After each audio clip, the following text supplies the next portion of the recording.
Tensions are escalating in the Gulf after the collapse of the ceasefire between the U.S. and Iran. Both sides are carrying out daily attacks, and the war of words is heating up as well.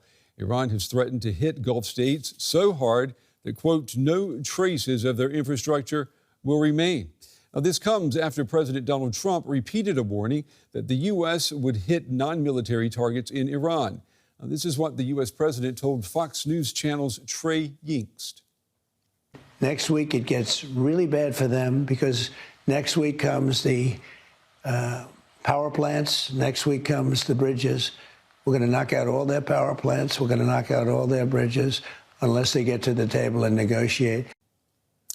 And joining me now is Robert Pape. He's professor of political science at the University of Chicago, founding director of the Chicago Project on Security and Threats. He's also the author of Bombing to Win, and his Substack is entitled Escalation Trap. He says that this conflict may now be entering what he calls the Battle of Hormuz. Professor, it's good to have you on the program. The United States is striking targets, as you know, from Iran's southern coast to areas around Tehran, and Iran is attacking bases in Bahrain, Kuwait, and Jordan. Washington has reimposed its naval blockade. Shipping through Hormuz has virtually stopped. I'm wondering who has the initiative right now? Well, we are in a wicked escalation trap and have been for some time. So the war started with bombs hitting targets, tactical success, bombs killed leaders, destroyed missile launchers, but Iran gained power. And that was the second stage. And that was something that was tragic but predictable. And that has led to the third stage, which is the ground power dilemma. And we've been in that stage for quite some time. And we are fast heading to cross that threshold. Now, right now, who has the initiative? It's starting, this conflict is starting to take on a momentum of its own. The reason is because you don't just simply have action by the United States. As those bombs hit targets, killed leaders, and also killed nearly 4,000 Iranians.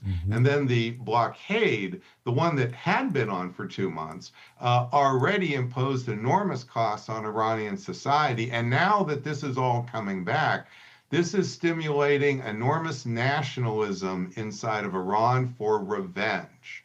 So now you have the United States trying to reverse a strategic defeat. You have Iran that is now bent on a campaign of revenge, not just simply holding its own. And if you look a little wider, just in the last few days, the Houthis, one of Iran's big allies, are starting to use force against the Saudis. And that's important because the Saudis have a pipeline that goes right through Houthi-controlled territory. If this is attacked, or if the ships are attacked, this is going to make the world's energy problems much, much worse. And we're already heading to a oil inventory cliff. All of this adds up to this conflict is now starting to have its own momentum for escalation. You've unpacked a lot there, and we're going to go through that.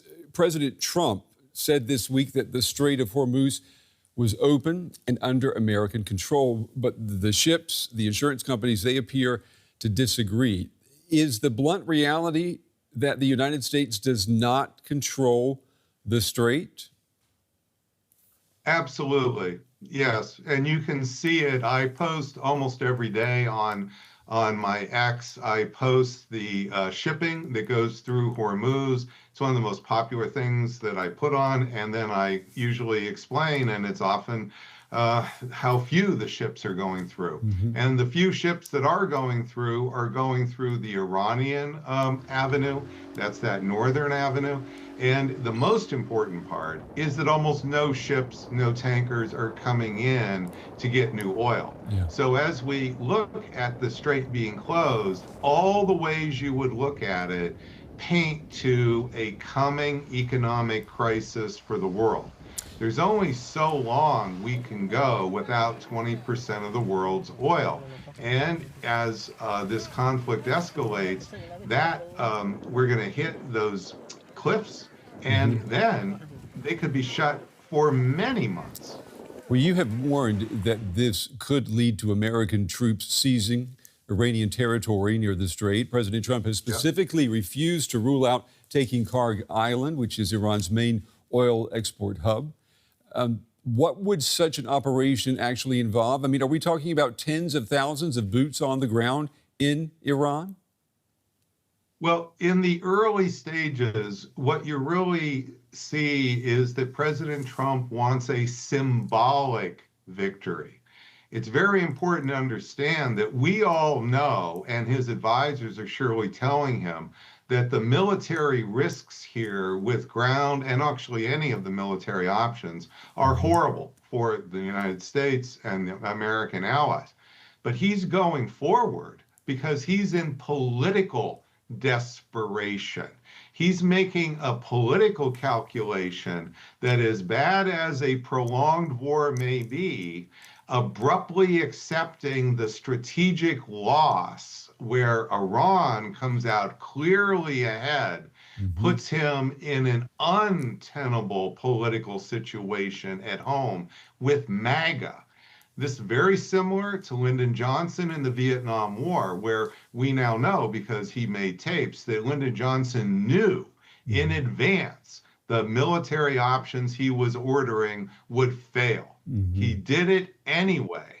And the reason he did it is he was hoping there would be something that would happen in the coming months that could rescue failure out of a victory out of the jaws of failure. And he couldn't leave because it would mean an abrupt political failure at home, the end of his domestic political agenda. Yeah, same for Donald Trump. Well, speaking of leaving, I know you argue that Iran is targeting Bahrain, Kuwait, and Jordan because it wants these Gulf governments to question whether hosting American forces makes them safer or turns them into targets. Could this war ultimately drive the United States out of the region completely? I think there's a substantial chance that will be the case in about a year, or maybe after at least 6 months. In the next 6 months, I think that what you are seeing is President Trump is digging in his heels, because if President Trump were to withdraw the 50,000 U.S. troops from the region, the 20 naval ships, the 2 carriers, this probably would calm down Iran. I think that would be the case, but this would be the biggest of the L's tattooed on his chest, the biggest loser in America. So, you know, we had the TV show, The Biggest Loser. Well, this would then be everybody will make jokes about Trump in that way. And so what you're seeing is Trump realizes that, and he may sincerely have thought that what he was doing was the right thing. We may never know that, but right now the political incentives for President Trump are, I think, driving the train, and that's why he's escalating when everybody's telling him the military case for the war is not there. And I agree with that. I would not be advising President Trump to escalate because the national welfare is not. It doesn't help the national welfare. But Professor, Trump is worried about political survival. Let me challenge you a little bit on this. I mean, you've argued that Iran is moving towards regional primacy, that it's going to be a regional hegemon, but it has suffered enormous militarily, its economy, its infrastructure destroyed.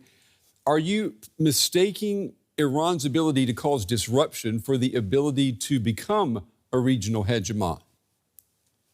No, what you're describing is temporary disruption for Iran that's recoverable over a period of 6 months, a year, year and a half. And even President Trump's advisors explain that. So this is not permanent damage to Iran.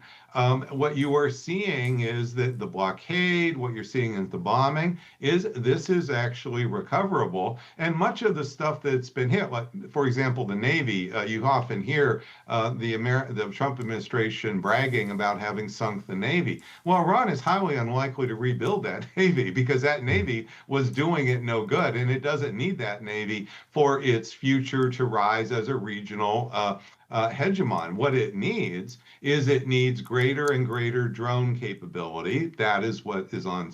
It needs a giant amount of wealth.